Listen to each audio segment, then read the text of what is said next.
Good morning. Welcome to Connect Church. It's weird. It feels like I'm about to read a Christmas story or something. Everybody gather around the fire with all this smoke. By the way, if you haven't known already, I named the fog machine Holy Smokes, just for all transparency. But doing something a little different this morning while Gary's in Africa. And as I say that, I hope that's puts in your mind to please be praying for them as they're on their trip. Y'all be mindful and remembering them in your prayers as they're going on their trip. But we're doing a few, throughout 2025, they're going to do this little series called Stories. And it will be an anthology of stories from the people of Connect Church in different ways. And each one will have a different and specific focus. And this week's focus actually will be on family, which if you know us, we know a little bit about. We have a pretty small family. And that wasn't funny. I don't have to laugh at us. But again, by the way, I wanted to say this. I was thinking about this earlier as I was kind of just in my mind, welcoming everybody. I can now say I'm Dustin Hood because there's not another Dustin. You don't have to confuse me, so I can be back Dustin and not Dusty. You can still continue to call me Dusty if you like, but I will probably be referring to myself as everyone else does as Dustin. But call me whatever you like. But welcome. I'm the students pastor here at Connect Church. So things a little different. If you're a visitor, welcome.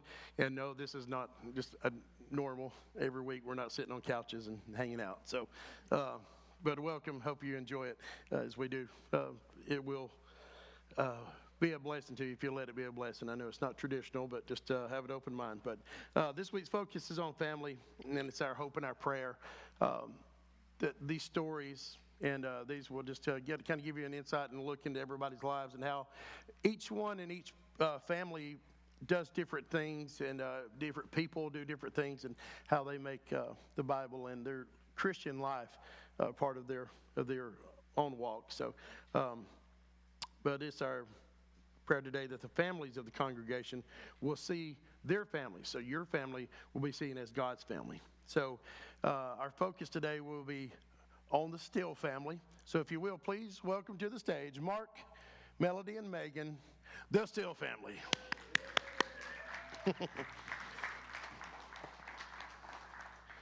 I expected a bigger applause. That was pretty weak. But there we go. That's what I wanted to hear. Thank you. Thank y'all for coming up here and letting us poke at you a little bit. And Megan, we have found that is representing all the children. I asked Melody, I said, who all is going to be up there? She said, just us. And Megan says she is speaking for everyone. So, sorry guys, since y'all didn't have the guts to get up here, she is speaking for you too. I ain't said, that's what they said. I didn't say that. Okay. But the Still family, if you've been to church here, you know they've been partners here for a very long time. Mark is an elder at Connect Church.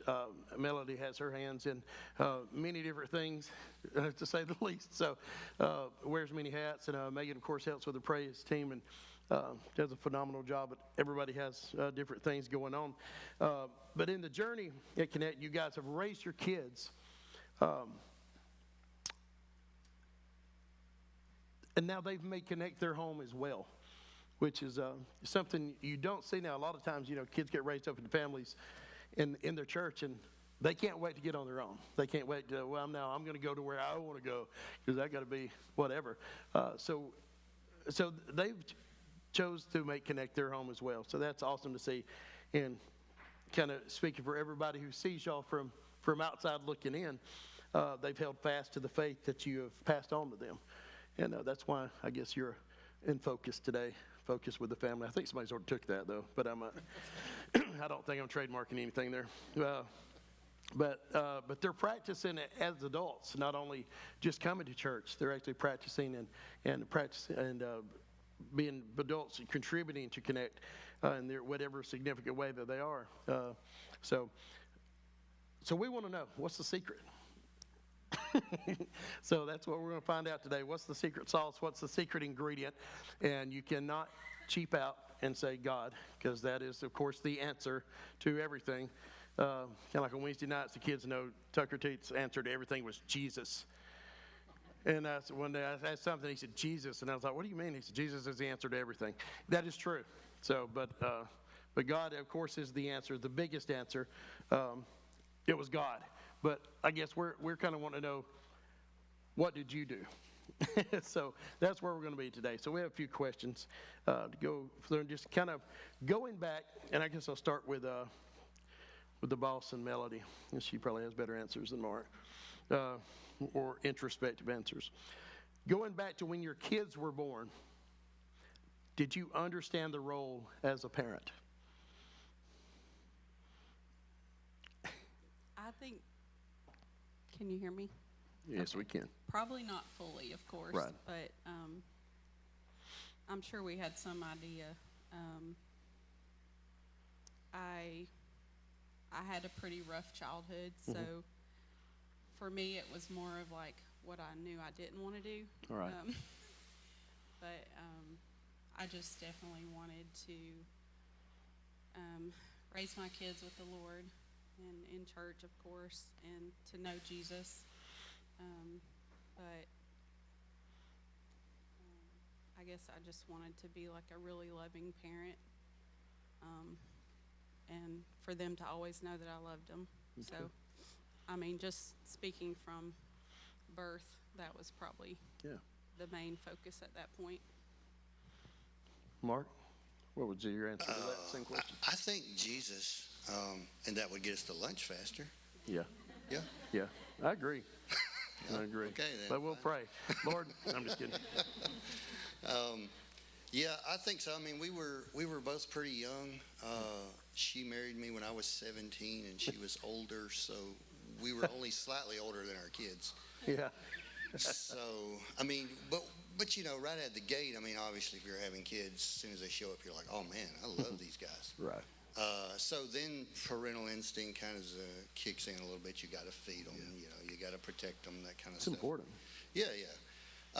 But you know, I mean, there's no way you can know the trouble you're going to get into along the A way. lot of big dreams when they first are born. I'm going to make sure this kid does this and is this way, and you know, that's Maybe at your house. yeah. I don't remember Keeping back. them alive was pretty scary enough. I know I have a newborn, but going back to my first kid being born, that was, you know, plus 25 years ago now. So I don't remember exactly. I think that was just, yeah. if he stayed alive, that was the I could best be thing. making But stuff up too, because I don't know. along that same question, how did your understanding as your role as a parent change as they have grown? First then me? Or whichever. Y'all just choose. Okay, Flip okay. a coin. You know, I mean, obviously the understanding has to change. For the first few years, not a big deal, but once they get to all right, we got to send these kids to school somewhere or not, whichever you prefer. Right. You know, you have to decide. So you're like, oh man, you know, it's adulting at a different level. So, you know, in the paths we chose to do for us, we decided to homeschool. So obviously that's not really a lot of burden on me, but on her, since I'm just the principal, so I just That's right. give them a whipping if they need it. She does all the teaching. You know, and I try to be careful, because with saying we homeschooled, and this is kind of a setting where we're not saying, hey, do what we did and your kids Right. are going to be all right. I mean, you never know if your kids are going to be all right. But I will say, don't view this as that, because grandparents, school settings, doctors, everybody is just an information source. Yeah. They're your kids. You have to decide what's best for them. That's right. For us, homeschooling worked for us. For other people, it don't work. So, you know, but that's the stuff you have to pay attention to as your kids get older, and the parenting decisions you have to make, which everybody that has older kids already knows that. But that's all it is. So, you know, that rabbit has been chased, caught, cooked, so we'll move on to her. I would just say that we had 5 kids in 7 years. I want to say something too. Y'all might need to switch mics. I don't know if that one seems a little hotter than And that. yes, it Hey, is. there I we can hear go. myself now. That's right. Anyway, part of that journey of learning, like as they got older for me, was that they were each individual children, and so like discipline was different for each kid, and just the way you would approach things would be different for each child. So that was probably the biggest learning part along the way, was learning what worked and didn't work for each individual. So It is amazing how kids can come from the same gene pool and be three different people. Yeah. Melanie, while you're talking, I want you to touch on something that you touched on when you first started speaking earlier. Did you have a plan for their spiritual formation? So you kind of touched on that earlier, that from your background, it kind of give you maybe a path that you knew you wanted to start on and a path that you didn't want to go down. So, well, definitely church was a big part of that. I mean, we've always had our kids in church somewhere, and we've stayed at our churches for a long time. You know, I mean, we've been at Connect the longest now that we were anywhere, but our church before that, I think we were there for 9 or 10 years. But, you know, we always had our kids in church, and obviously we did things at home as well, like Mark was talking about homeschooling. You know, our curriculum was always Christian-based and things like that. So that was just kind of, I guess, our goal. yeah. So you had things that we're going to do this, we're not going to do that. That was Yes. things that were spoke about early on, and y'all were on the same page with, or you said this is the way it's going to be, and he said yes, ma'am. So yeah, I understand. Yeah.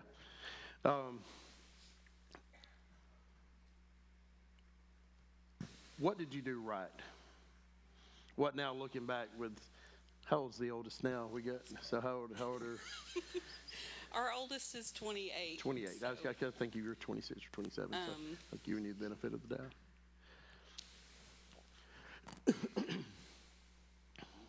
yeah. Sure. Someone. Okay. Well, just for some clarification, we're talking about Connect Church and them being plugged in here in this. Thank you. Only 3/5 of them are here Right. at this church. So Okay. we don't want to make it sound like, you know, they're all here and they're still here, because they're adults. Right. And as an adult, you should choose based on what you see versus letting someone else say, hey, do this, hey, do that. Absolutely. So just to clarify, they're not all here, and they'll, you know, but Michaela is at a church serving in Scottsboro. Caleb is being a bozo at the moment, so he'll come along eventually. He wouldn't care if I said that. We have a good relationship. Anyway, what did we do right? You know, I don't know. I mean, you know, parenting is tough. You just do stuff. And you hope it isn't wrong. But, you know, I mean, definitely, I think coming to church and allowing people at the church for them to build relationship and us to build relationship. And just like this guy coming up, I mean, he gave everybody, Michaela, Megan, pushed them. We have you know, roadies. opportunity to do stuff. Nick, you know, he started playing drums, and you know, and you wasn't here, but he wasn't that good to start with. I remember. You know, nobody is good when they start. But just like that, like if we wouldn't have been here and having other people along with us saying, hey, you can do this. You can do it. Oops. And given opportunity. So, I mean, that's the big advantage in being, you know, a part of something, not just showing up and being like, yeah, that's where we go to church. Right. Being like, this is my church. We did that right. There's probably some other stuff too, but, Sure. you know, we kept them fed and whatnot for the most part. What could you have done better? Very good question. I don't really know. I mean, it's what could you have done better is a tough question, because there's some things you would have done different, but you don't know if the outcome would have been better. But I mean, there's definitely stuff you'd have been like, like short story. Me and the boys had went to Birmingham for a seminar. We come back, there was a fair in town, and the oldest was like, man, they have way more fairs in town than they used to when we were little. And I'm like, No, just when the fair were in town, we didn't go to town. We So, took different roads. Yeah. That's right.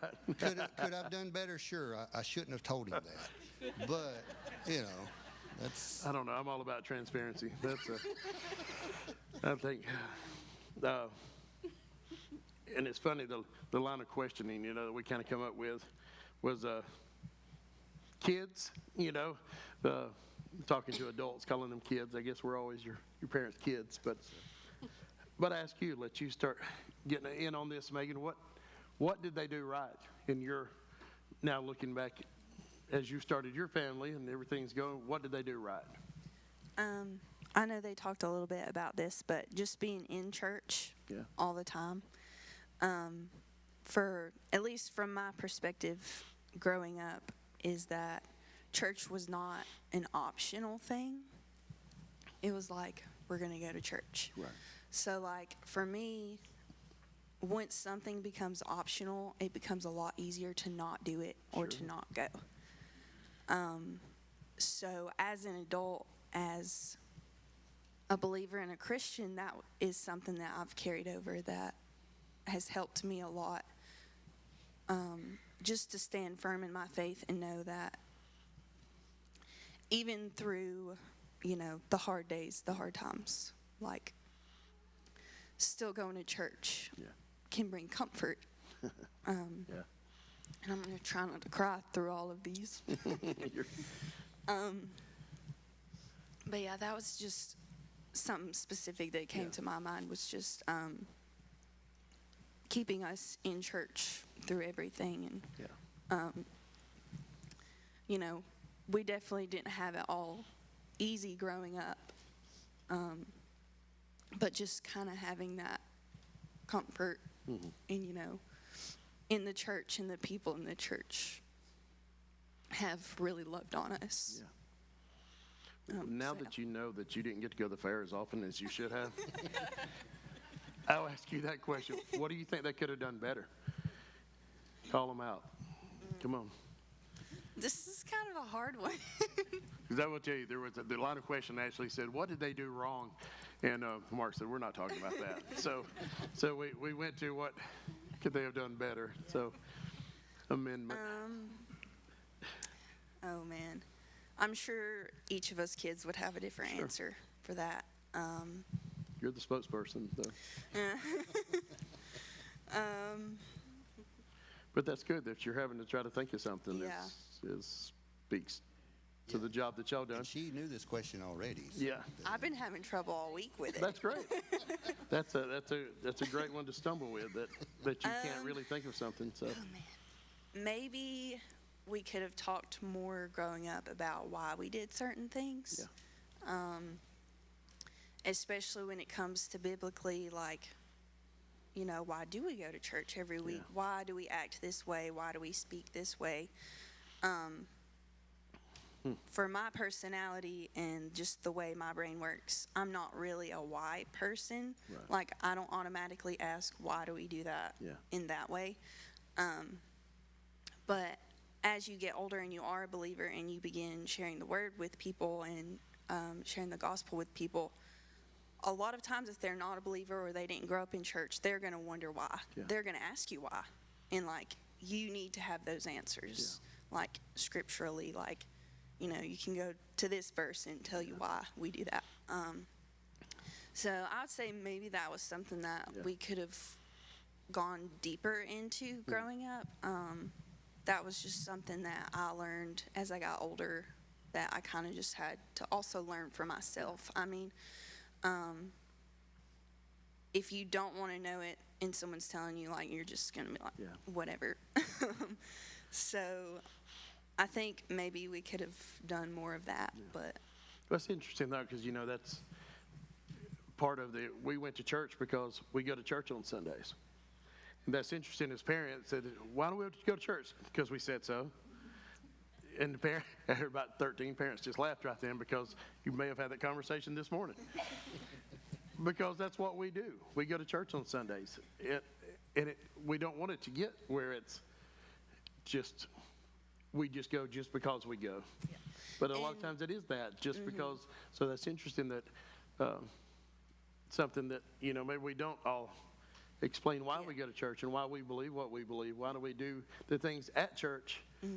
Why are we different than, I have friends that go to this church. They do this. Why do they do this and we don't do that? So that's, Yeah, both are important, and I had something to say, but it just left me. I wouldn't shut up. It's my fault. Pregnancy brain over here. Maybe it'll come back. It'll come back. Well, you just butt in whenever you want.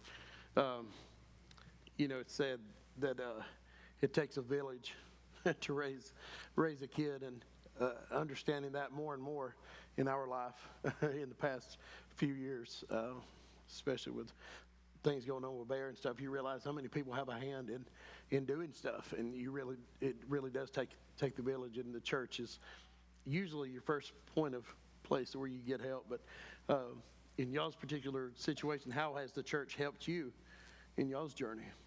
Well, like Mark was saying about different ones, I don't know if it's working. You probably cut it down That while you're have not come talking. along Yeah. and, encouraged our kids. Yeah. I mean, obviously encouraged us and prayed with us. And I know multiple times Dustin met with our oldest when he was having questions about faith and God and just everything. And he met with him one-on-one, and would have conversations with him, and he baptized him. And Justin really encouraged and pushed our girls to sing and come out of their comfort zone. I mean, the first time that Megan sang here, we didn't even know she could sing. I mean, we heard her for the first time with everybody else, and we were just blown away, So without him, that may not have happened in that way. And I mean, there's been multiple other people just in the church and youth pastors and different ones that have spoken to our children in ways that we couldn't, Yeah. So definitely, they've been our lifeline a lot of times in parenting. So It made me think of a story with, I don't know where Valerie's sitting, but they're back there in the back hiding like a bunch of Baptists. But she hears videos now when we would have her get up and sing, and people in our old church would, y'all sing this song.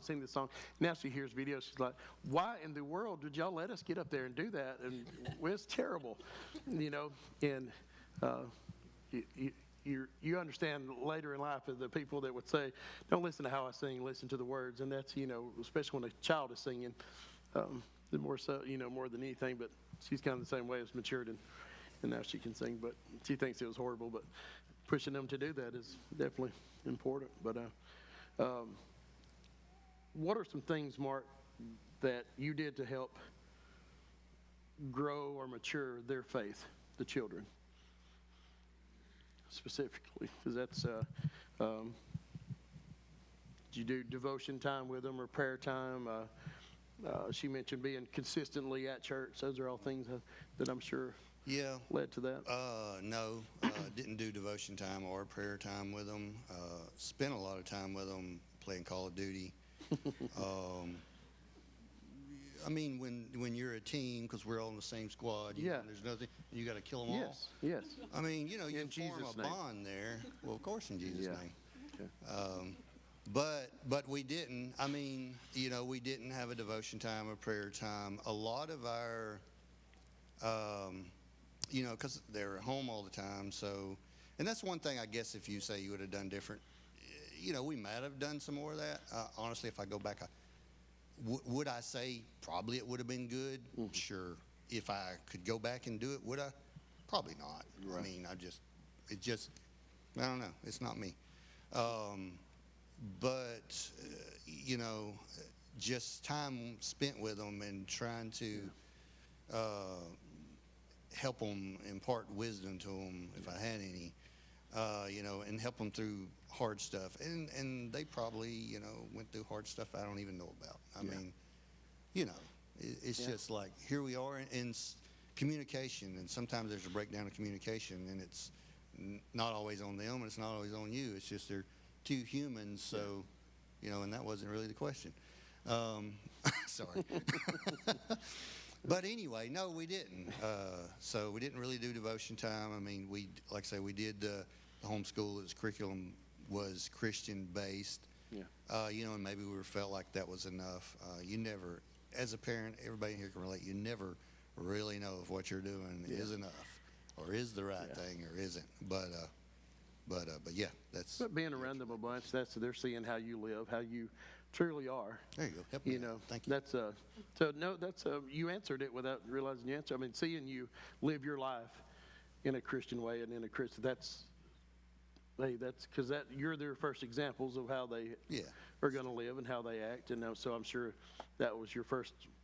This is how Mom does. This is how I do. That's how everybody does. I don't know if you would have a different answer than Mark to that, but if you do, you're welcome to chime in.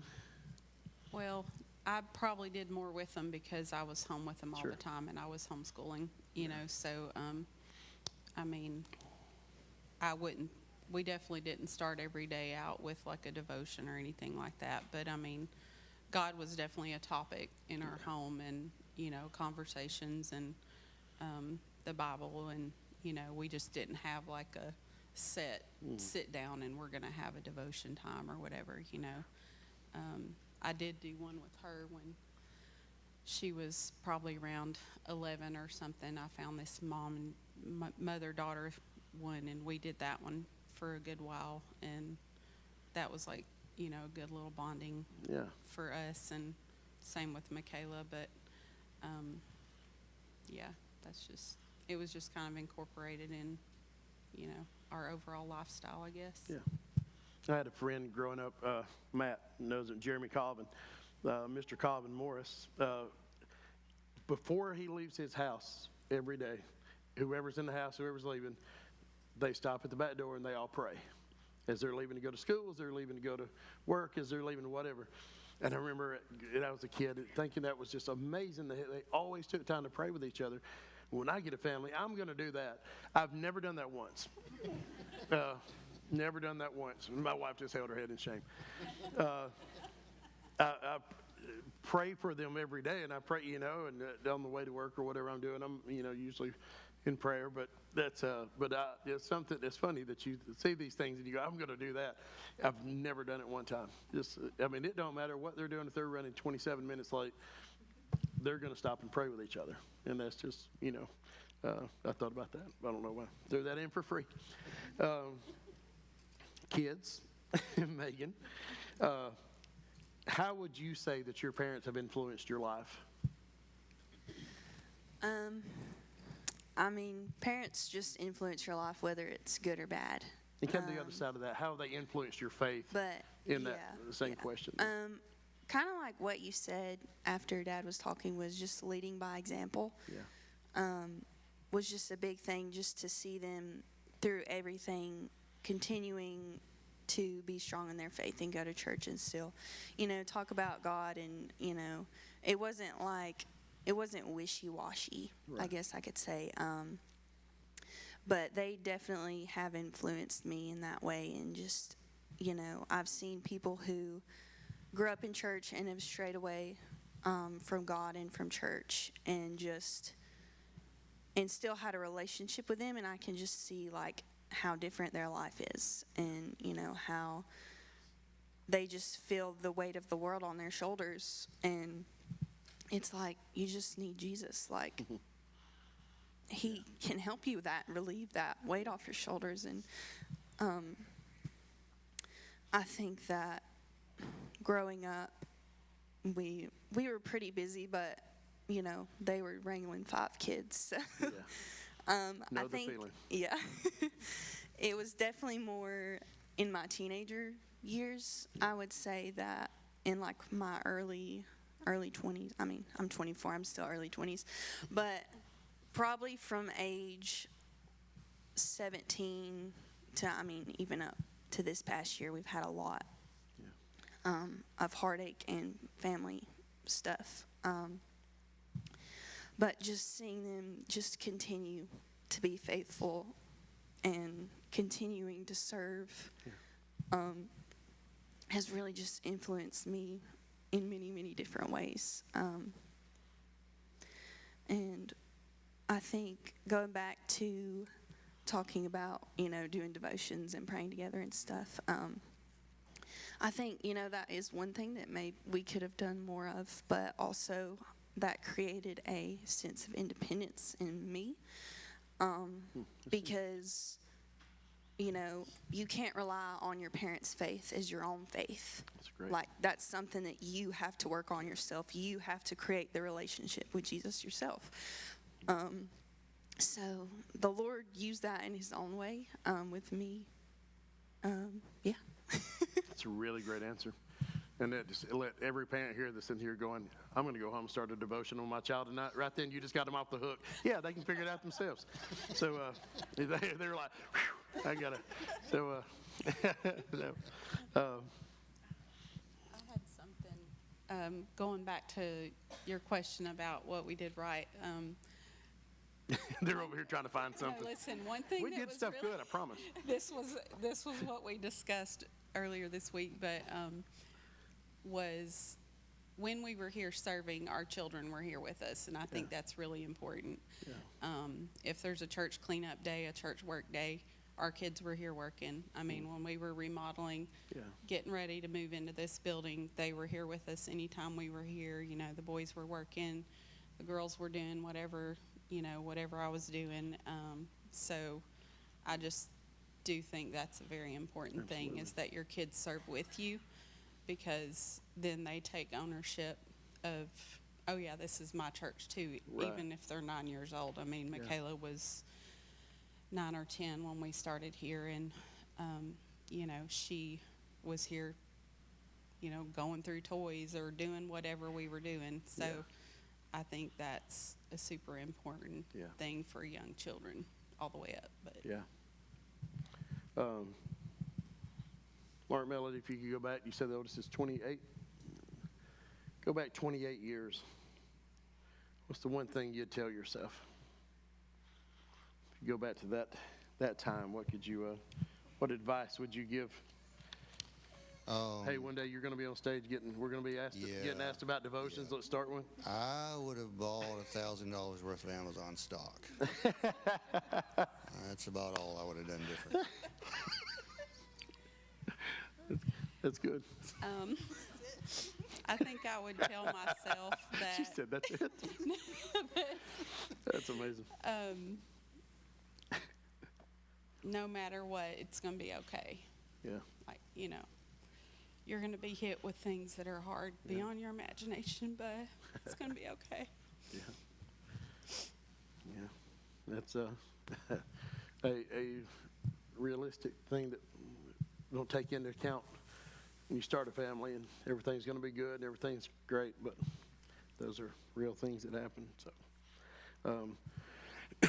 So as we were this week, as they were discussing this idea for this series and coming up with questions, and as a staff, and we talked about the families that might not be like this family. I'm sure there's similarities to everyone, but everybody's not the same family. Everybody doesn't raise kids the same. And it's funny that I have this note, but as you say, maybe another family has a child with a struggle. Maybe another has a child that doesn't believe in Jesus at all, doesn't want to go to church. And those are real things that every family here either is going through or knows someone who's going through. And that's a real thing. It's a real thing. So then again, it's not fair to say if you parent this certain way, your kids will turn out a certain way, because proof all over that's not true at all. As you said, everybody's individual person, and everybody grows their own way, and not always the right way. But the reality is that there are some really good parents who have kids that God has not saved yet, that He's still working on and working with. And there's some really good parents who have kids that have made decisions that have affected and altered both lives, theirs and their families' lives. So we want this to be an encouragement to young parents. And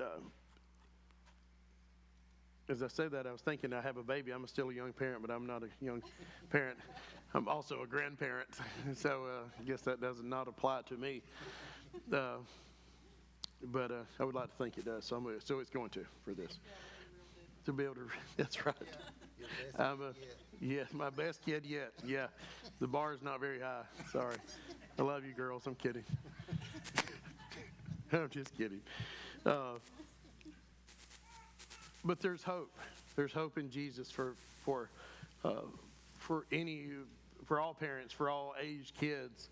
There's always hope, and you never stop praying for them. And we want to be an encouragement to some of the parents that are still in battles. We have our own, I know in our family, stuff that we're currently dealing with, and something that we are always in prayer about. So we hope this is an encouragement, and because we know it's impossible to give up on your kids. It's impossible to. So we hope this is encouraging in some way.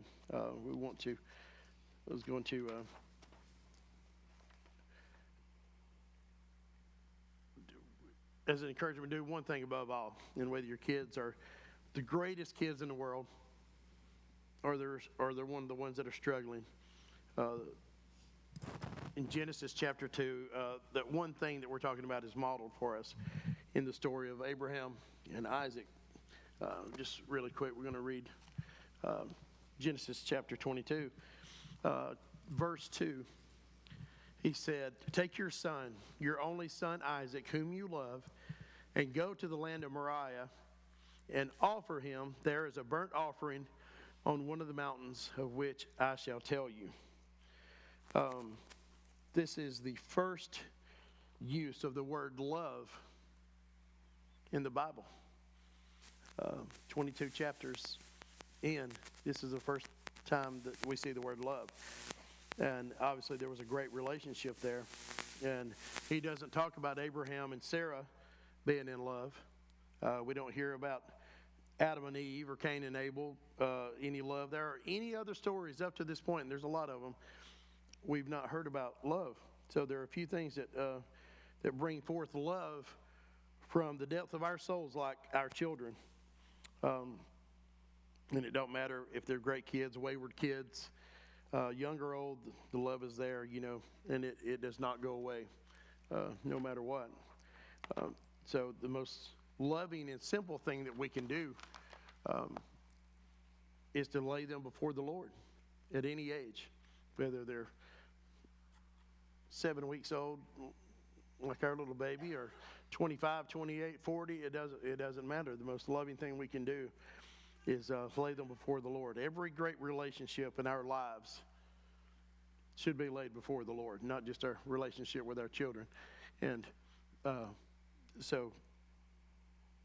that's the most simple and loving thing we can do, because it's best for them, it's best for us, and God has already done that for us. So that's on Moriah, the mountain where God called Abraham to this experience, is today known as the Mount. It's outside of Jerusalem, or you may have heard it called or sung the song as Mount Calvary, the place in the hill where Jesus died. God's Son, Jesus, carried the wood and placed himself on that cross and atoned for our sin and the sin of our children. So one more verse I was wanting to share, 1 John, it's all the way in the back now, so we're going to have to pull it up. I love that little black strap. Every other Bible I've got, the little black stringy thing is pulled off from the kids. So another thing that kids do. 1 John chapter 4, verse 10 said, in this is love, not that we have loved God, but that he loved us and sent his Son to be the propitiation for our sins. He sent Jesus for that, for us. So today, first of all, thank y'all for letting us focus on you a little bit and dig into your lives a little bit. And I see things that, again, we're still raising kids. So I hope that there are things that I've heard that you've said that it encourages me to want to do better, and things that we want to do. And I'm going to take my kids to the fair more. I don't want them. It is expensive. Oh, Lord. As long as you don't eat, that's where they get you the food. The little unlimited bracelets are high enough, but maybe some devotion. There's things that I still think, as I was preparing questions and talking to you and hearing your answers, I'm sure every parent here has their own way that's spoke to them, and I hope that it encourages you even as a parent, as you're helping to raise grandbabies now, and but you still got kids that you're still laying before the Lord. So, struggling kids or not struggling kids, we're going to continue to lay them before the Lord. So thank you again for letting us kind of sit here and poke and prod into your lives a little bit. But as you noticed here, as we move into a time of communion, remembering the sacrifice of God's Son, we're going to sound a little different today with it. We want you to take communion as a family. If you don't have a family here today, find a family to take it with. Families, look around. If you see someone who needs to take communion with your family, grab them up and do that. Parents, I want to say, take your time with this today. You know, we usually, it's kind of like cattle call. We make a line and we go up here and we get the things and we go back.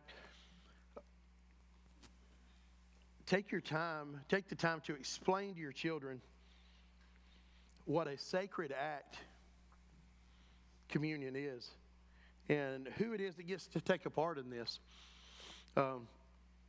It's for people who have given their lives to Jesus, confessing their wayward and sinfulness, confessing their need for Jesus to save them. Communion is for believers, what it breaks down to. So first and foremost, this is who this is for. If you don't have a relationship with Jesus Christ today, and you're just coming up here and eating bread and getting a sip of juice, that's all you did was make yourself hungry more for lunch. This is for believers. You don't have to be one of the ones coming up here and pretending to take communion. It don't matter what we're doing here today. This is still church, and we still want to give you that opportunity. If you don't know Jesus Christ today, come take your first communion as a believer. Come down. We'll pray. If you just want to pray right there where you're at, somebody will come and meet you and pray with you. Work that out first. If you haven't worked that out, that's first and foremost. He gave the gift of his son, Jesus, for us so we can do this. So if you haven't taken care of that first, that's what you need to do first. If you are a believer, again, take this serious. Communion, 1 Corinthians chapter 11, verse 27, I believe it says that one should examine themselves before taking communion, implying that there's a need to address unresolved issues. This communion is not something you take just because everybody else is doing it. Communion is not something you just go up here and, hey, the kids want to get a little piece of bread. That's not what it's about. That's not what it's about at all. Come with a clear heart and a clear mind. A forgiven heart. A forgiven as an E-N, and a forgiving heart. If you're holding on to something somewhere with somebody else that you haven't worked out, work that stuff out before doing this. Parents, use this as an opportunity to model and explain the gospel to your kids. We're taking this bread representing Christ's broken body for our healing, our spiritual healing, our ultimate healing. We drink this, again, representing the bloodshed by Jesus to give us new life in him. So don't rush through it. Don't be waiting. As you start to kind of get together, form lines, and get your families together to come up here. Again, take time. I know everybody wants to get out of here. We're not trying to tax your patience any more than you might be already. Understand why we do it. Megan was just talking about that earlier. Going to church. Why do we do this? Why do we go up there and get a piece of bread? And why? Perfect time to explain. Moms, dads, perfect time. If you don't have a family here, get with somebody. We're all the family of Christ. We're all the family of God today. Let's pray, and then we'll start forming lines if you don't mind. God, we love you, and we thank you for this today. We thank you for showing us what love is. With your son, Jesus, Lord, we thank you for the sacrifice that he made to us on the cross. We thank you that through him, we have forgiveness and we have hope for our future.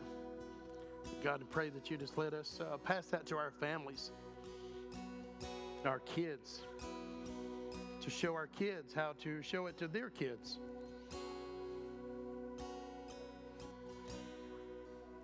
God bless us as we take your broken body, Lord, and your blood that was shed.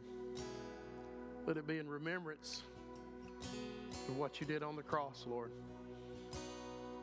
Just use this time now to have communion with our families, not just with our church family, with our immediate families, that we can understand why we do this. We ask all this in Jesus' name. Amen.